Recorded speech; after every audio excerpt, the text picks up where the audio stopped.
L'Observatoire de la qualité de l'air intérieur a été mis en place suite à tous les scandales des années 2000, notamment le scandale de l'amiante, qui a aussi beaucoup bouleversé les professionnels du bâtiment, puisque la réglementation était très changeante. Et chaque fois, il fallait se réadapter, et beaucoup d'argent était bien sûr perdu par les professionnels du bâtiment. Donc il a été demandé qu'une approche plus stable soit réalisée, à la fois à la demande des professionnels du bâtiment, mais aussi à la demande du monde médical, qui constatait le doublement de l'asthme et le doublement des allergies en très peu de temps, et qui bien sûr a pensé que l'endroit où vivaient les gens avait une importance. Donc c'est suite à cette double demande que l'Observatoire a été créé par les ministères en charge du logement, de la santé et de l'environnement. Et l'Observatoire est pérenne, ce qui est quelque chose de très neuf. Nous avons commencé par hiérarchiser les polluants, parce qu'on ne peut pas travailler sur tous les polluants en même temps. Donc il y a eu une phase de hiérarchisation qui a été réalisée par un conseil scientifique. Et comme on a tout de suite commencé à être dans la modernité, donc en dialogue avec la société, on a mis en place un comité consultatif avec à la fois des associations, mais aussi les professionnels du bâtiment. Lorsque nous nous sommes aperçus, après la phase pilote, qu'il y avait vraiment un problème de renouvellement d'air, comme vous le disiez très justement, lié à la fois aux matériaux, mais aussi au système, on s'est adressé à Uniclimat pour participer à notre comité consultatif. Et je pense que la collaboration entre l'Observatoire et Uniclimat est tout à fait positive et à souligner. C'est une collaboration technique, puisque l'Observatoire ne travaille qu'avec des fonds publics.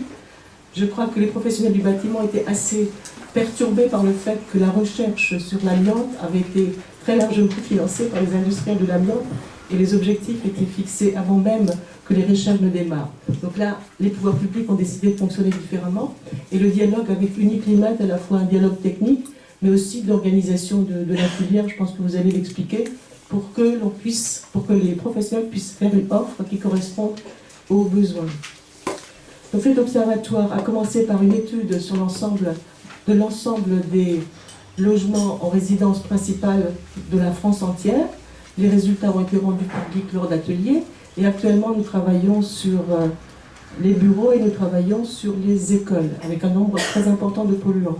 C'est aussi l'observatoire qui a mis en place les protocoles qui doivent être utilisés pour la surveillance obligatoire dont nous allons parler, qui est un des sujets de ce matin, surveillance obligatoire sur 3 polluants, benzène, formaldéhyde et CO2.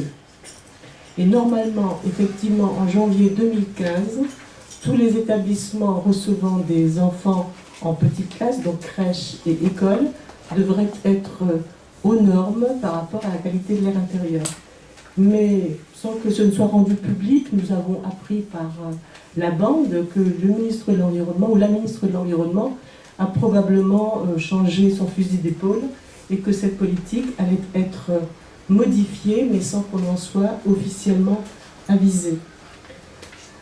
L'observatoire est intéressant ici actuellement puisqu'il y a toute cette politique BBC, donc bâtiment basse consommation, dont l'objectif thermique, l'objectif énergétique est bien clairement affiché, mais dans cet objectif énergétique, on oublie très fréquemment qu'un bâtiment est aussi réalisé, construit pour que les gens y vivent, qu'on ne peut pas forcément être dans un endroit qui est une thermos et où on ne peut pas ouvrir les fenêtres comme vous le soulignez, et qu'il faut prendre en considération que les êtres humains à l'intérieur ont besoin aussi de respirer correctement, d'être en contact avec l'extérieur.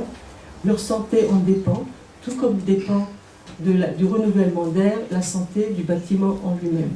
Voici en introduction, c'est juste pour rappeler qu'il y a effectivement un problème, mais qu'il y a un outil, et que c'est un outil public financé par les impôts à tous, avec des scientifiques qui sont des scientifiques qui travaillent de manière objective dans un consensus d'experts. Cette réglementation qui avait été proposée par le ministre de l'Environnement sur 3 polluants, c'est une réglementation qui est intéressante sur l'histoire des 3 polluants, formaldéhyde, benzène et CO2. Et que normalement, tous les sites de classe accueillant des petits auraient dû être... Inférieur à 7 ans, c'est ça? À 7 ans, aurait dû être 6 ans. Aurait dû oui, être, parce que la maternelle finit à 6 ans. Aurait dû être instrumenté et qualifié en janvier 2015. Mais ni l'éducation nationale, ni les collectivités locales n'ont été particulièrement informées et saisies de la chose. je suis conseillère municipale d'une petite ville à côté de Strasbourg, et rien n'a été fait, tout simplement parce qu'il n'y a pas eu de demande spécifique que quelque chose soit fait. Parce que faire des études ou des enquêtes, ça nécessite de budgéter tout ça, ça nécessite de prévoir des équipes, etc. etc. Et donc devant le manque d'enthousiasme et le manque de connaissances, le ministre visiblement est revenu un petit peu en arrière. J'aimerais quand même apporter une autre précision, si vous permettez, sur la question de la pollution. C'est vrai que plutôt que de réfléchir à voir comment est-ce qu'on peut éviter que la pollution ne rentre chez soi par un système de filtre et de mettre des gens dans des cages fermées, hermétiques, on peut aussi réfléchir à comment diminuer la pollution à l'extérieur, et ça doit être un impératif. Vous avez fait référence au pic de pollution de ce printemps à Paris.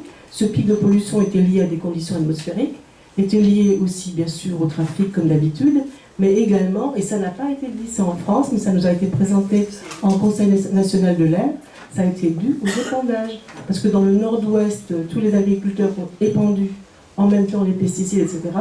Les vents ont ramené ça sur Paris, il y a eu un effet cocktail, et ça a entraîné une pollution très grave.